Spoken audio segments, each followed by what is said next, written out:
Bonjour à tous, bienvenue pour cette nouvelle émission du Money Time. Aujourd'hui, on se retrouve pour parler de la Coupe du Monde de rugby. On a déjà fait une vidéo il y a quelques semaines, mais on en refait une à l'approche des quarts de finale. Alors, l'émission sera décomposée en 3 grandes parties. Dans la première, on va revenir sur les phases de poule et du coup les matchs et les qualifications notamment de l'équipe de France. Ensuite, nous projetterons sur les quarts de finale et enfin, on finira comme d'habitude sur un jeu. Pour cette émission, nous avons 3 chroniqueurs comme d'habitude. D'abord Corentin, bonjour Corentin. Salut Timothée, salut tout le monde. Louis. Bonjour Timothée. Et Axel. Salut à tous. Alors, on va commencer tout de suite en revenant d'abord sur du coup les phases de groupe comme juste avant, et on va commencer avec l'équipe de France qui a parfaitement contrôlé le groupe comme prévu, avec une victoire d'entrée du coup contre la Nouvelle-Zélande et ensuite aucune vraie surprise et des victoires de la France, Corentin. Ouais, c'est ça. Bon, on n'a pas vraiment été surpris. Les Bleus terminent premier devant la Nouvelle-Zélande. Je pense que dans ce groupe, on a plutôt été déçus par l'Italie, qui n'a clairement pas rivalisé avec les deux gros de ce groupe. Voilà, pour parler de la France, bah ouais, le job a été fait, hein, même si on a eu peur parce qu'il n'y avait pas les bonus contre la Nouvelle-Zélande et contre l'Uruguay, pardon, ouais. Et on a eu un petit peu peur, mais bon, quand on a vu à quel point ils ont écrasé les Italiens, bah, on est rassuré et on attend les quarts de finale avec impatience. Et puis oui, la grosse déception de ce groupe, ça reste l'Italie qui s'est pris 96 à 17, il me semble, face à la Nouvelle-Zélande et qui a pris aussi le bouillon face aux Bleus, donc très déçu. Et je pense qu'il y a encore une grosse marge de progression pour ces Italiens qui sont pas encore au niveau pour passer en quart. Ouais, finalement c'était vraiment le résultat qu'on attendait dans ce groupe A, avec l'Italie en 3e place et du coup la France qui fait peut-être la bonne opération, mais finalement on sait pas vraiment, avec le résultat du groupe B où c'était sans doute le groupe de la mort avec l'Afrique du Sud et l'Irlande. Axel, si tu peux nous faire un petit résumé du coup de cette poule, comment ça s'est passé entre l'Irlande et l'Afrique du Sud. Bah, il n'y a pas eu non plus tellement de surprises en fait, comme typiquement la France et la Nouvelle-Zélande dans le groupe A. L'Irlande qui domine chaque équipe en mettant déjà 80 points contre la Roumanie, et puis après ils enchaînent avec l'Écosse et les Tonga, et puis après ce match très très intéressant contre l'Afrique du Sud avec 13-8. Match vraiment incroyable qui promet justement ce qu'on avait dit un petit peu au début, comme quoi l'Irlande et l'Afrique du Sud étaient potentiellement favoris de cette Coupe du Monde, parce que les deux équipes étaient vraiment très très très fortes, et forcément l'Afrique du Sud perd un petit peu sur les points manqués lors des transformations et des pénalités. Donc les promesses sont tenues dans ce groupe, l'Irlande première avec l'Afrique du Sud qui est seconde, même si sur le dernier match on avait un petit peu de suspense entre l'Écosse et l'Irlande, mais l'Irlande a bien rappelé qu'ils étaient présents et qu'ils étaient favoris de cette Coupe du Monde. Voilà, maintenant pour revenir aussi sur le groupe C et D, du coup qui étaient les deux groupes les moins relevés, avec dans le groupe C Pays de Galles, Fidji et Australie, c'est Pays de Galles et Fidji qui sont qualifiés, et dans le groupe D l'Angleterre et l'Argentine qui se sont qualifiés, et peut-être une petite surprise ou non, vous allez me dire, l'élimination de l'Australie. Peut-être Louis, est-ce que toi tu les voyais aller plus loin dans cette Coupe du Monde ? Bah quand même oui, parce qu'ils ont des joueurs individuellement qui sont bons, qui ont du bagage technique. Je pense à Koro Abité, à Valentini. Ouais, Valentini. Merci. Et non, oui, j'étais un peu déçu, surtout leur match face au Pays de Galles où ils sont vraiment troués, et ça m'a marqué. Donc non, quand même un tout petit peu déçu, même aussi par le Fidji. Ouais, et puis aussi le problème avec l'Australie, c'est qu'ils n'ont pas eu forcément de chance, parce que leur capitaine et leur meilleur joueur certainement, ou alors un de leurs meilleurs joueurs, Skelton, s'est blessé avant le match du coup contre le Pays de Galles.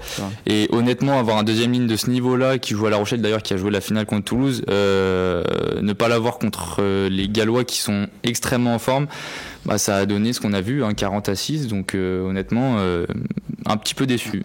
Et enfin du coup pour revenir sur le groupe D rapidement, Corentin, toi je crois que tu voyais plutôt l'Argentine finir en tête du groupe, et finalement ils ont quand même perdu contre oui, j'ai été un peu déçu de l'Argentine contre l'Angleterre, mais en même temps quand on voit le jeu des Anglais, excusez-moi, mais ils ont tué le match.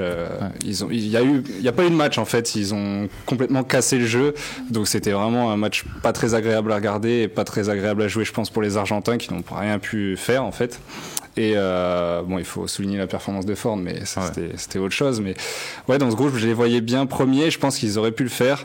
Maintenant, l'Angleterre a rappelé que c'était quand même une grande nation de rugby et ils sont en quart de finale. J'attendais aussi un petit peu mieux de la part des Samoa.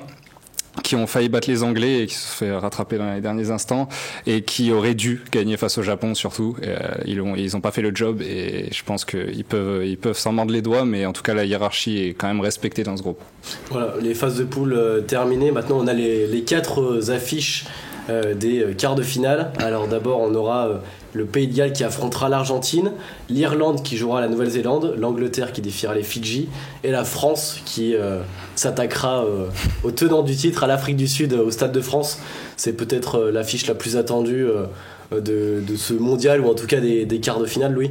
Ah bah, totalement. Encore, Irlande, Nouvelle-Zélande, c'est aussi très alléchant. Mais là, France, Afrique du Sud, le gros favori face au tenant en titre, ça va. Il y aura une belle bataille sur le terrain en tout cas. Ça va être quelque chose. Et puis le seul problème, c'est que forcément l'Afrique du Sud a récupéré son ouvreur son ouvreur magique entre guillemets, qui a fini meilleur réalisateur de 2019, André Pollard. Malheureusement, il était blessé en juin au mollet, il me semble, et il est revenu là il y a quelques semaines grâce à la blessure de Marx, leur talonneur. Il a pu revenir, et c'est une très mauvaise nouvelle parce qu'on sait très bien qu'ils ont perdu le match contre l'Irlande à cause de ça, et c'est pas bon pour nous. J'ai un petit peu peur pour mes Français, parce que quand on voit, ça reste les phases de groupe, mais tu te prends un essai très rapidement face à la Nouvelle-Zélande. Défensivement, je pense qu'il y a du mieux à faire côté bleu, et il va falloir régler un petit peu tout ça, parce que quand on connaît l'impact physique des Sud-Africains, ça va être très très compliqué de les jouer, et très compliqué de passer ce quart de finale. De toute façon, si les Bleus passent ce quart de finale, je pense que le titre il peut être envisageable. Justement, sur le plan un peu tactique, technique, qu'est-ce qui pourrait faire du tort aux Français sur ce match contre l'Afrique du Sud? Du coup, le plan un peu physique qui pourrait faire du tort, oui, le plan physique, parce que forcément ils vont tout miser là-dessus. Les Sud-Africains, on l'a vu face à l'Irlande, c'était monstrueux, sur chaque plaquage ils se tuaient entre eux. Là il va falloir répondre présent côté français. Après on a quand même des bons arguments, mais il va falloir par exemple. On a une première ligne qui est franchement pas mal, et même notre paquet d'avant est pas mal, mais c'est juste que il va falloir régler un petit peu tout ça. Ouais, clairement pour moi, l'Afrique du Sud, c'est l'équipe la plus physique du tournoi. Quand on prend leur première ligne, même à leur deuxième ligne, on prend du Toit, on prend Etsebes, ça fait quoi? Ça fait 2 mètres et quelques de moyenne. Enfin, du Toit est en troisième ligne, mais il est tellement grand qu'il pourrait jouer en deuxième ligne. Donc en fait, c'est vrai qu'on a des arguments qui sont quand même assez énorme. On pense à Aldrit forcément, on pense à Thibaut Flamand. Comme tu l'as dit, notre première ligne elle est vraiment impressionnante. Antonio, c'est une bûche. Jelonche aussi qui se tue sur chaque plaquage. Retour absolument incroyable, parce que c'est pour moi le meilleur plaqueur de l'équipe de France, certainement le meilleur défenseur. Il le récupéré avant l'Afrique du Sud. En plus, il a joué le match contre l'Italie en ne pensant pas à son genou, et il a pas eu mal. Donc c'est une très très bonne nouvelle, mais le défi physique il va être énorme. Il y a eu le retour de Jelonche, le retour d'Antoine Dupont, du coup, qui devrait aussi, qui doit revenir en quart de finale. Dans quelle forme physique, Corentin, on pourrait voir Antoine contre l'Afrique du Sud? J'ai vraiment peur pour Antoine Dupont, parce que oui, les médecins ont donné leur feu vert, mais je pense qu'ils n'ont pas eu le choix de donner leur feu vert pour qu'il puisse participer à ce quart de finale. J'ai peur parce que normalement, je crois que c'est 2 mois pour se rétablir d'une blessure pareille. Le premier impact qu'il va recevoir, c'est là où on va tout de suite savoir s'il est apte à jouer. C'est-à-dire que là, s'il se prend en plus un plaquage d'un Sud-Africain, donc là, il va connaître tout de suite s'il peut jouer ou pas. Franchement, j'ai peur pour Dupont. Je crois que ça va être vraiment trop juste pour jouer face à l'Afrique du Sud. Bon, c'est un match qui s'annonce quand même assez équilibré, assez tendu. Louis, est-ce que tu peux nous donner ton pronostic du coup pour ce match? Je vois quand même une victoire de l'équipe de France, mais de très très peu, de un essai ou de 3 points, mais vraiment je vois pas une grosse démonstration soit de la France ou même des Sud-Africains. Je vois vraiment un match très très serré avec peu de points. Axel, ton pronostic sur ce match? Moi en fait tout va dépendre de comment va se passer pour Dupont, parce que c'est vrai que forcément la France va établir son jeu autour de lui, parce que c'est quand même certainement le meilleur joueur du monde actuellement. S'ils mettent beaucoup d'impact, et surtout sur Antoine Dupont, même si Faf de Clercq avait dit il n'y aura pas de plan anti-Dupont, il va être visé, je pense. Oui, il va être visé, c'est sûr et certain. Quand t'as un joueur à ce niveau-là qui qui est un petit peu blessé encore. Visé dans quel sens? Visé dans le sens où il va être. Ah oui. La première ligne va faire son boulot d'entrée de jeu. Hein. Il va être attendu, ça c'est sûr. Obligé. Et vous voyez Dupont sortir du match sur blessure. Si vraiment les médecins confirment qu'il n'y a aucun risque. Non, dans ce cas, il va tenir. Mais là, ils vont le tester dans le sens où on va avoir des gros plaquages sur Antoine Dupont d'entrée de jeu, comme tout le monde pourrait le faire. Hein. Dès qu'il y a un pépin sur un joueur, voilà, on va essayer de jouer là-dessus. Surtout sur Antoine Dupont. Mais du coup, ça va dépendre de ça. Mais je pense que la France va s'en sortir quand même. On a vu, même si vous parlez un petit peu de la défense au début, on a vu quand même qu'ils ont encaissé que 13 points contre la Nouvelle-Zélande, que 7 contre l'Italie. Donc, moi, je les vois bien s'imposer de 10 points environ. Ah oui, quand même. Ouais, quand même, ouais. Et Corentin, ton prono aussi. C'est un petit peu risqué, mais je vois un petit peu comme la finale de 2011 face à la Nouvelle-Zélande. Je ne vois même pas mettre un essai, même les Sudaf.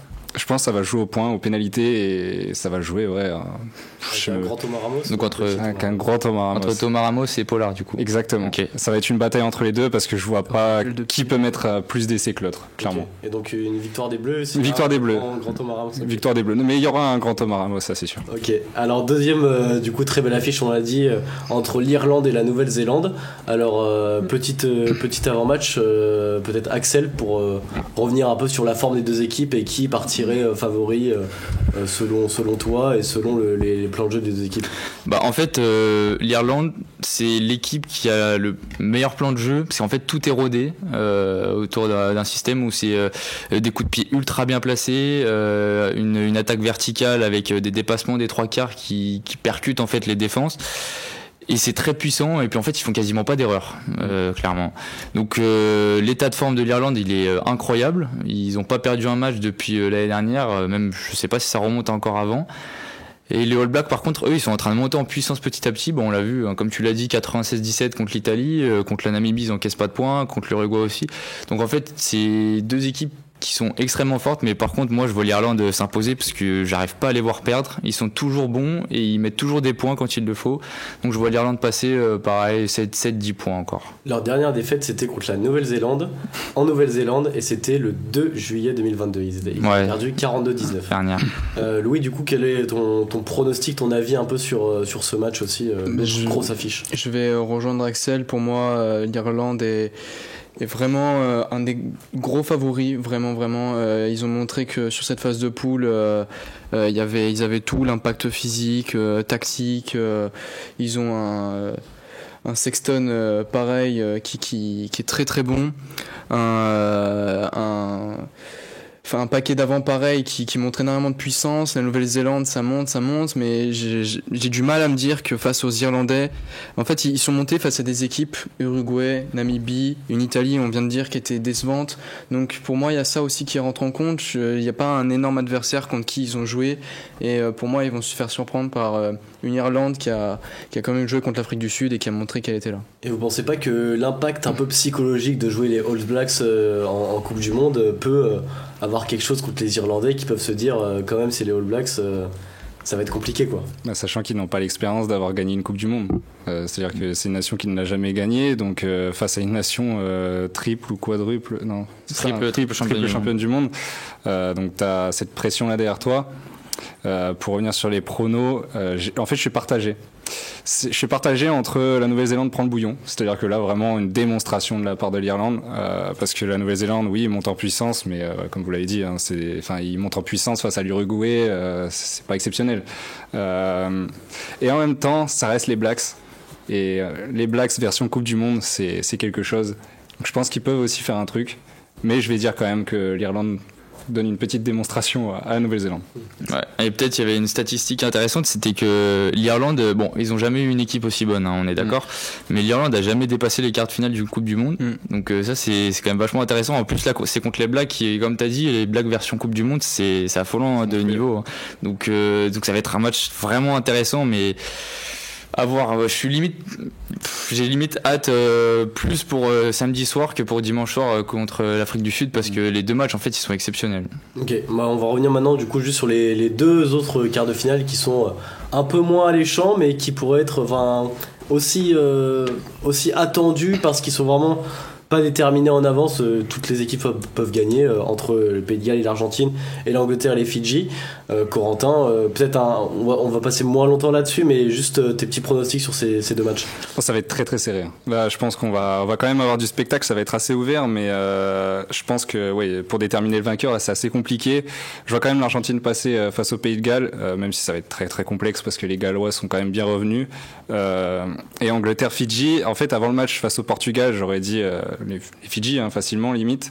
Mais après ce qu'ils ont montré face aux Portugais, je me dis qu'il y a quand même beaucoup de limites dans cette équipe des Fidji. Et les Anglais ont l'air d'être assez confiants. Donc victoire de l'Angleterre et victoire de l'Argentine. Mais ça va être très compliqué. Louis, ton avis sur ces deux matchs? Moi, je vois une victoire du Pays de Galles face à l'Argentine. L'Argentine qui m'a quand même déçu dans ce mondial. Et le Pays de Galles, au contraire, qui m'a ébloui. Je m'attendais pas à ce qu'ils soient à ce niveau. Ils ont montré un impact offensif superbe. L'Australie peut encore en témoigner. Non, je pense qu'ils vont pouvoir se défaire des Argentins qui ont encore du mal, etc. Puis Fidji-Angleterre, je vois aussi l'Angleterre passer parce que Fidji, ils me déçoivent.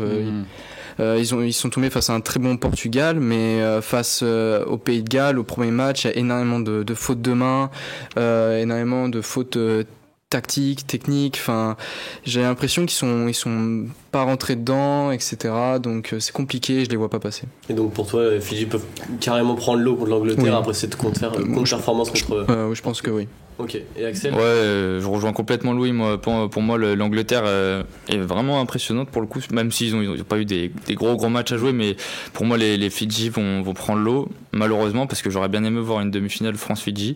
Mais l'autre quart de finale, par contre, Pays de Galles-Argentine, pour moi, il va être beaucoup plus disputé, entre guillemets. Je vois les Gallois passer quand même. On le rappelle, ils ont fait une demi-finale de Coupe du Monde il y a 4 ans contre l'Afrique du Sud, donc les vainqueurs. C'est vrai qu'il y a eu certains problèmes, mais là il y a le retour de leur fameux sélectionneur Warren Gatland qui avait tout fait avec eux. Et honnêtement, le visage des Gallois cette année, en tout cas dans cette Coupe du Monde, il est impressionnant et je les vois passer contre l'Argentine. Est-ce que, selon vous, dans ces deux matchs, on peut potentiellement avoir le vainqueur de la Coupe du Monde, ou c'est déjà plié et ça se jouera entre les 4 autres équipes, c'est-à-dire France, Afrique du Sud, Irlande et Nouvelle-Zélande? Oui. Il y a un monde où c'est possible, mais je pense que ça va être très très compliqué si on fait cette Coupe du Monde 100 fois, il y a peut-être une chance où ça passe. Ouais, non, je pense Irlande, Afrique du Sud, et, France et Nouvelle-Zélande, pardon, c'est largement au-dessus du lot. Largement. Il n'y a même pas de débat pour moi. Et au-delà du vainqueur, est-ce que, Corentin, il y a une de ces 4 équipes, du coup, Pays de Galles, Argentine, Angleterre, Fidji, qui pourrait potentiellement aller en finale aussi, ou c'est toujours très compliqué? Franchement, comme dit Louis, il y a un monde. C'est-à-dire qu'on est quand même dans une Coupe du Monde, tout est quand même possible. On l'a vu, le Portugal qui bat les Fidji, qui s'attendait à ça? Qui s'attendait à ce que le Portugal soit la surprise de cette Coupe du Monde? Donc, oui, à part les Portugais, mais non, franchement, je pense qu'il y a un monde où on peut voir une de ces nations en finale. Mais après, je vais quand même être réaliste. Non, ils vont pas passer les demi. Impossible. Ok, très bien. On va finir cette émission avec un petit jeu. On va faire plutôt des questions. Alors, il y a 1, 2, 3, 4, 5, 6, 7 questions. Ok. Et ce sera le premier qui répond qui gagne. Alors d'abord, première question, concentrez-vous. Quel pays a remporté le plus grand nombre de Coupes du Monde de rugby? Ouais. Alors, il y en a 2. Ah, tu réponds? Vas-y. Il y en a 2 en fait, c'est l'Afrique du Sud et la Nouvelle-Zélande. Je peux les citer aussi. Allez, un point pour Axel. Il faut les années. Faut les années? On dit les années? Ça, il y a un point en plus. Il fallait pas les années, mais allez. Ah bah à la limite je peux dire. 87 pour la Nouvelle-Zélande, 2011 et 2015. Pour l'Afrique du Sud, 95, 2007 et 2019. Et ben voilà, c'est parfait. Ouais, magnifique. Bon, du coup, ça fait un point plus un point bonus pour Axel. Déjà 2 points, belle avance. Un point bonus. Deuxième question. Attends, j'ai juste une question. Ouais. On doit lever la main ou c'est à la volée? Non, c'est vraiment Ok. direct, faut pas lever la main. Deuxième question. Quel joueur détient le record du nombre de points marqués dans un seul tournoi de la Coupe du Monde de rugby? Wow. Wilkinson. Non. Sexton. Non. Vas-y, Non. bah toi Coco, on a dit 2 fois, t'as le droit de... Si vous avez le pays... C'est un Irlandais. Non. Ah, je l'ai, je crois. Vas-y, je te laisse. Je sais pas, Pollard. Non. Ça remonte. Bah. Ça remonte et si vous avez juste l'année C'est un Sudaf. et l'équipe, non, c'est pas un Sudaf. Ok. Blanco. Non, Carter. non, Bientôt. On va tous les faire. Habana. non. Galtier. Ça remonte vraiment. C'était en 1987. Waouh. John Alomou. Non, c'est un Néo-Zélandais. Néo-Zélandais. Oh, je l'ai pas. Moi, je me retire, moi. Ah, je l'ai pas du tout. Le 10, 87. c'est un Allez, demi d'ouverture, 3. forcément. 2, Ouais. 1. C'était Grant Fox Ah, avec putain. 126 points. Ah, je l'aurais pas eu, j'aurais pas eu. C'est pour Non, ça, en la plus, Coupe ils du avaient Monde, gagné. 1987. Ils avaient tout gagné. 126 0 points, c'est vous êtes énorme. nuls. Troisième question. Autant pour moi. En quelle année a eu lieu du coup la première Coupe du Monde de rugby? 80. Bah, 80. Ouais, voilà. 87, oui. Ouais, je sais pas qui l'a dit en premier. Ah, Louis, c'est Louis, mais Ouais, ouais. on me donne un Louis, petit point. un point pour Louis. Merci. Quatrième question. Quels pays accueilleront la Coupe du Monde de rugby en 2027? Waouh. Ah, bah, c'est sur plusieurs. Accueillera, pardon, accueillera. C'est quel pays au pluriel, hein, parce que c'est sur plusieurs. 2027? Ouais, il me semble. Lâche-toi, Axel. Australie. Ouais. Ouais, Ouais. c'est ça. C'est pas juste l'Australie. l'Australie. Il y a pas l'Australie et la Nouvelle-Zélande Non, aussi ça c'est Si. pour le mondial féminin. Quelle nation a remporté la Coupe du Monde de rugby féminin en 2021? Bah, la Nouvelle-Zélande. L'Angleterre, La non? France. Non, c'était la Nouvelle-Zélande. La Nouvelle-Zélande, ils ont gagné contre les les France, contre la France en demi-finale. Non, c'était pas. Oui, en demi-finale. demi-finale, mais sinon en Match finale, pro du c'était, contre l'Angleterre. T'es des coups de règle. Alors, dernière question. Quel était le score de la dernière finale de Coupe du Monde entre l'Afrique du Sud et l'Angleterre? Waouh. Et en plus, c'était large. 17-12. C'était large en plus. C'était 27. Non. Non, C'est quoi C'était pas 41-17 Ouais. c'était moins large que ça. 41, Est-ce qu'il y a 22. 17 déjà dans une des deux équipes? Non, il n'y a pas 17. Non, il n'y a pas 41 non plus. 40, Vous l'aurez 25. pas? 47-22 Non, c'était 32-12 pour. Ah, mais oui, il y l'Afrique avait du 20. Sud. Ils avaient quand même un bel écart. Bon, du coup, je crois que Axel a remporté le jeu. Belle Bravo, victoire. Axel. Mm. Allez, on se dit à la prochaine. Du coup, merci d'avoir regardé cette vidéo. Et on se retrouve pour d'autres vidéos. N'hésitez pas à vous abonner pour avoir les prochaines et activer la cloche de notification pour être informé. Sur ce, bonne journée, bonne soirée et merci à tous.